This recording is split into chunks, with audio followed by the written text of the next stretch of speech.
Welcome to the Depth Dive. We've got a really fascinating mix of sources this time. It covers everything from these high-level global trade trips all the way down to, well, some pretty tough economic news locally, and even into political strategy. It's quite a spread. It really is a study in contrasts, and our goal today for you is basically to connect these threads that might seem totally separate. How do these big international deals, or maybe the lack of them, actually hit home economically for Americans? And why do some politicians seem laser-focused on the presidency, sometimes overlooking powerful, maybe more winnable jobs? Yeah, exactly. We're going to start with this big international tour. The sources called it the TACO trip, which stands for Trade and Coordination Offensive. We'll look at what they claimed they achieved overseas and then immediately contrast that with, well, the tough realities hitting industries like construction right here.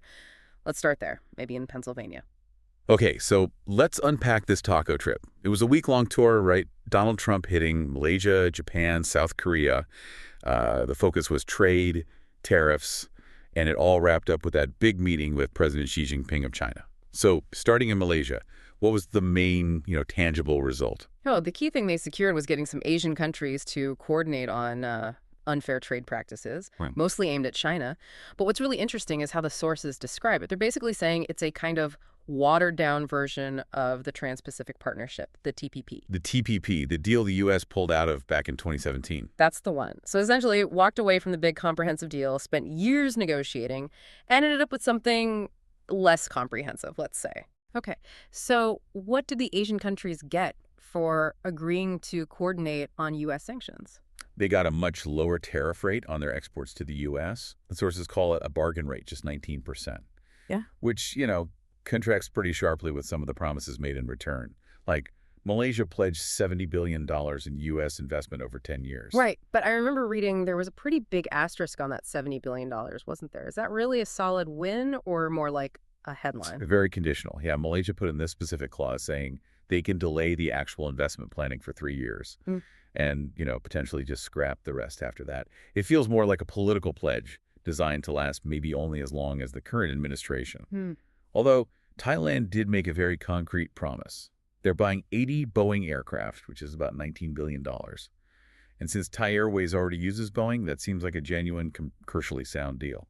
Okay, that makes sense. But let's talk about what the sources called the critical missing piece, the thing that kind of undermines the whole effort, rules of origin. Can you explain for our listener why this specific detail, basically proving where something was really made, is so fundamental? Why does ignoring it kind of wreck the whole China tariff strategy? Yeah, it's absolutely crucial because without strict rules of origin, you create this massive loophole.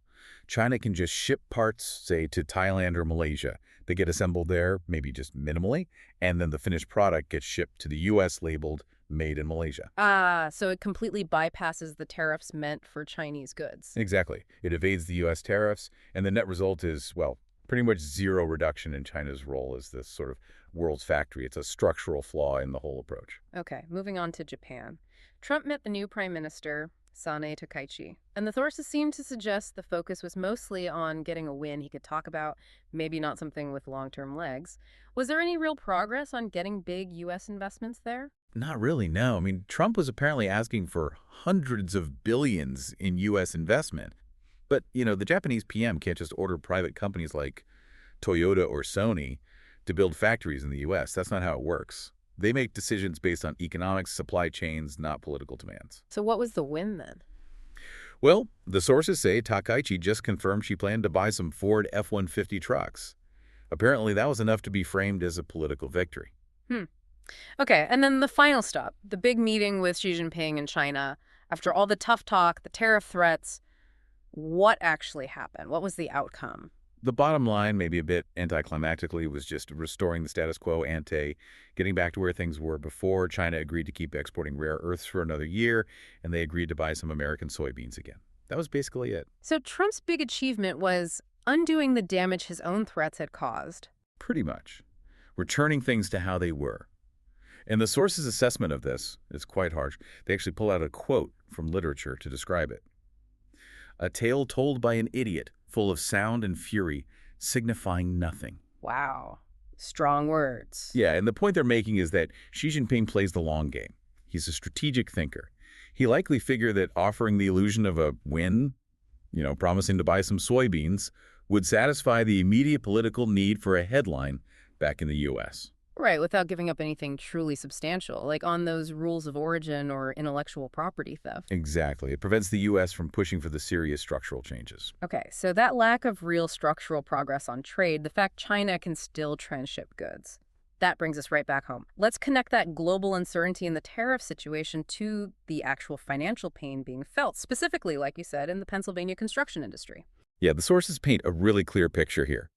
There's been a noticeable slowdown starting back in 2023. One contractor, Greg Harris, mentioned a real drop in customer confidence.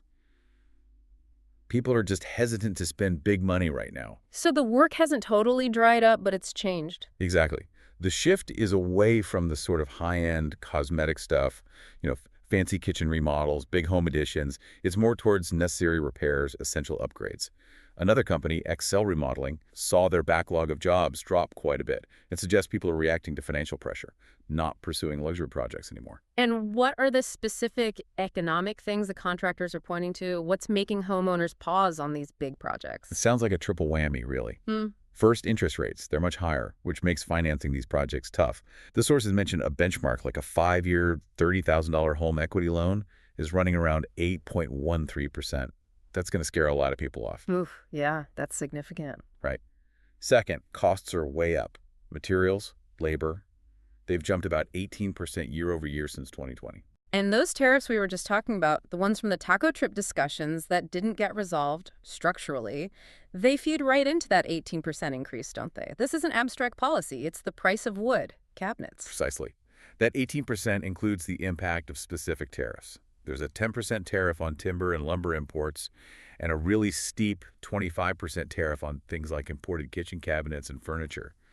Because there's no strong policy tackling that transshipment loophole, those costs just get passed down the line right to the homeowner in Pennsylvania. And the contractors are saying this feels different, even compared to the big housing crash in 2008. That's a really interesting point they make. Back in '08, yeah, new home construction absolutely cratered. But remodeling actually grew because people decided to fix up their existing homes instead of moving. Oh, okay. But this time, the slowdown is hitting across the board new builds and remodeling. And on the commercial side, contractors are saying projects are dragging out longer, not just because financing is harder to get, but also because of issues at the local level. Like what kind of issue? Specifically, the building permit process, particularly in Pennsylvania. Apparently, it's not streamlined at all. Each little municipality has its own rules, its own timelines. It creates huge headaches and delays for contractors working across different areas. Okay, so given all that, what's the outlook? Are builders feeling optimistic for a quick turnaround? Not really, no. They're pretty pessimistic about the near term.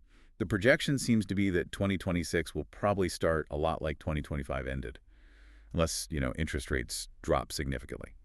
And then there's the political uncertainty factor, things like government shutdowns. That threat hangs over them because it delays government-funded projects, which many commercial contractors rely on. That mention of political instability is actually a perfect bridge to our next segment, political strategy.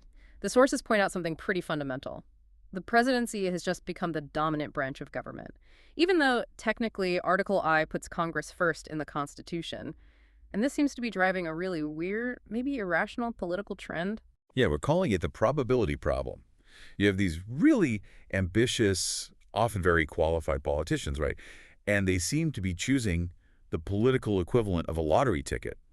A tiny chance of the presidency over what looks like an almost guaranteed win for a really powerful job, like a governorship or a Senate seat. It does seem strategically odd, doesn't it? Considering how much power governors and senators actually wield. Can you give us some of those examples the sources brought up, where ambition seems to trump the electoral math? Sure. Take Kamala Harris. The sources pointed out she passed up a very winnable run for California governor to enter a presidential primary where, according to betting markets at the time, her odds were maybe 1.5%. Pretty long shot. Okay. Who else? Or think about Andy Beshear in Kentucky. He's term limited as governor. He's won statewide 3 times in a red state. He'd be the clear favorite for Mitch McConnell's open Senate seat. But all signs point to him aiming higher for the White House. And it's not just them, right? Pete Buttigieg moved to Michigan, could have run for open governor or Senate seats there, likely as a favorite, but seems focused elsewhere. Exactly. And Ron DeSantis, even after the 2024 primary didn't go his way, seems focused on 2028 presidential run odds. currently around 2.4%, apparently. Instead of, say, running in the 2026 Florida Senate primary against an appointed incumbent, a race he'd probably win easily. Right. And J.B. Pritzker in Illinois, passing up Dick Durbin's Senate seat, which seems like a safe bet in deep blue Illinois, again, for a very long-shot presidential bid. It's a pattern. This focus on the top job seems to overshadow very powerful, very achievable alternatives. And this disconnect, this focus issue, it seems mirrored in some of the voter dynamics, especially around the economy. The sources highlighted a pretty sharp drop in support for Trump among some minority groups. Yeah, it's quite dramatic. His approval with Latino voters, according to these sources, fell from around 44% down to 25%. And among black voters, it's down at 16%. And the reason cited is overwhelmingly economic pessimism. You have 84% of black respondents, 70% of Latino respondents saying they're deeply unhappy with the country's direction, feeling their own economic situation has gotten worse. And this connects to something else the sources mentioned, this idea of the Great Switcheroo, the sort of gentrification of the Democratic Party since about 2008. That's right. The data suggests Democrats have, in effect, swapped lower-income voters for higher-income voters over the last decade or so. If you look at median income in House districts, it's now higher in Democratic districts, about $81,000 compared to $69,000 in GOP districts. So what does that mean in terms of policy focus? It means affluent Democratic voters might be more focused on issues like climate change, social justice, maybe the SALT cap deduction limit, things that resonate with higher earners. Meanwhile, lower-income voters, who might be drifting away, are probably more focused on immediate concerns: jobs, inflation, the price of gas and groceries. But the argument in the sources is that this shift towards a wealthier base, it's not sustainable for winning national elections. Mathematically, it's tough. There just aren't enough high-income voters nationwide to form a stable, long-term majority coalition. So the recommendation coming out of these sources for Democrats is basically to retool their messaging to speak more directly to working-class concerns again. Okay, like how? Can you give an example of reframing a policy? The main suggestion was around the Green New Deal. Instead of framing it primarily as an environmental or energy policy, sell it almost exclusively as a blue-collar jobs program. Really hammer home the jobs in manufacturing, installing, maintaining all that renewable energy equipment. Speak that language. Makes sense. And to tackle the rising prices problem directly. Yeah, the sources suggested a pretty bold antitrust approach. Propose a new law aimed at breaking up huge companies specifically, any company that controls more than, say, 10% of its market. The idea is simple. Force more competition. More competition should drive down prices. That's a message that hits home immediately for anyone worried about their budget. Okay, shifting gears a bit to election mechanics. There was this detail about the Department of Justice sending election monitors to California and New Jersey, which seems odd, right? Since both states generally run their own elections pretty smoothly. Yeah, Democrats are definitely interpreting that, according to the sources, as a politically motivated move. They're calling it potentially a dry run for voter intimidation tactics ahead of the 2026 elections. The specific fear is that a future administration could use federal authority to send uniformed federal officials to polling places, maybe demanding proof of citizenship, which isn't required to vote. So what are states being advised to do? How can they prepare for or push back against that kind of federal interference if it happens in 2026? The sources laid out some really practical, proactive steps. Things like heavily promoting early voting and mail-in voting to minimize polling place interactions, creating easy-to-use online systems where voters can track their ballot, confirm it was received and counted. Okay. Also, distributing simple voter rights cards in English and Spanish that clearly state proof of citizenship is not required. And, maybe most importantly, training lots of volunteers and lawyers. Train them to be present, to film any potential intimidation, and crucially, to know and cite the specific statutes that prohibit interfering with voters.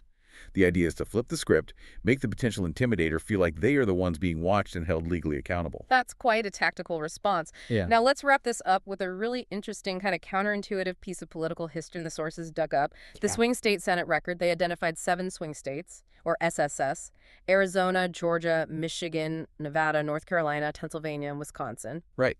And since Donald Trump took office in 2017, there have been 21 Senate races held in just those 7 key states. Now, you'd probably expect the results to be pretty close, right? Maybe 11-10, one way or the other. Yeah, seems logical for swing states. But the actual record is, well, it's shocking. Democrats have won 17 of those 21 races. Republicans have won only 4. That means Republicans are batting just .190 in Senate races in the most competitive states during the Trump era. Wow, 17-4. That really changes the narrative about those states being pure toss-ups, at least for Senate races recently. How does that pattern potentially play into the 2026 Senate elections? Well, it suggests Republicans might have a deeper, more structural challenge winning these crucial statewide races than may be commonly thought, even when the national mood might seem favorable. And looking ahead to 2026, 3 of those 7 SSS states have Senate races: Georgia, Michigan, and North Carolina. 2 of those are open seats. In Georgia, the Democratic incumbent, Jon Ossoff, is reportedly pulling ahead right now. And in North Carolina, the likely Republican candidate is Michael Whatley, the former RNC chair, who's never actually run for office before. Oh. He's potentially facing Roy Cooper, the former governor, who's won statewide 6 times. So that 17-4 historical pattern, it suggests a potentially tough fight for Republicans in those key races. #tag outro. So this deep dive really brought some sharp contrasts into focus for you, our listener. We saw the gap between, the claimed successes of international trade trips and the very real economic squeeze being felt by folks like construction contractors back home in Pennsylvania. And we also unpack that strange political dynamic where the sheer allure of the presidency seems to make highly ambitious people overlook really powerful, maybe more strategically sound political options closer to home, choosing that long shot over a near certainty. So here's the final thought we want to leave you with, something to chew on. Think about that stunning 17-4 Democratic lead in swing state Senate races since 2017. Now, midterms usually go against the party in the White House, right? So does this persistent pattern, this Republican underperformance in key statewide races, point to maybe a deeper systemic weakness in the Trump era that might actually continue, regardless of the national mood? And what could that mean for control of the Senate come 2026? Yeah, keep that 17-4 scorecard in the back of your mind as we head into the next election cycle. It's a fascinating dynamic. We'll see you next time for the next deep dive.